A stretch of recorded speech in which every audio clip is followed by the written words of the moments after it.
Welcome back again. In this lesson, we will be learning how to draw the slot.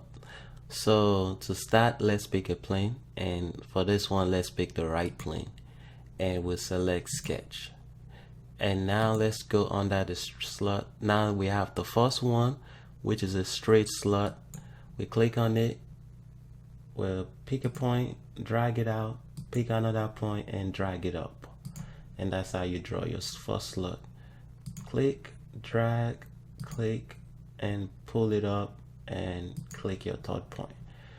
And the next type of slot is the center point straight slot, which is you click and it makes it symmetrical in both direction, and you click and you drag it up and you click.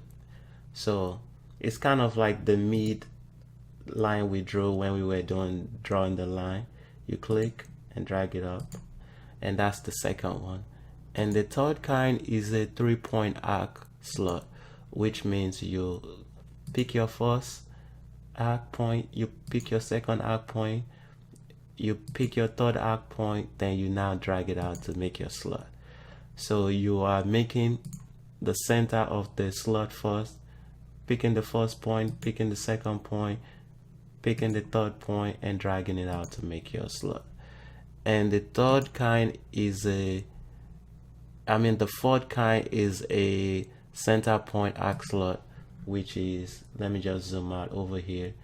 You pick, drag it out, pick your next point, and now draw your arc, and now zoom it out.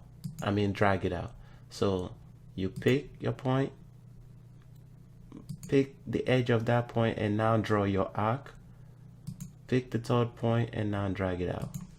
So those are the ways you draw a slot in Solidworks. And again, once you start working, you will figure out your own pattern of what to use. Thank you, and I will see you in the next lecture. Bye.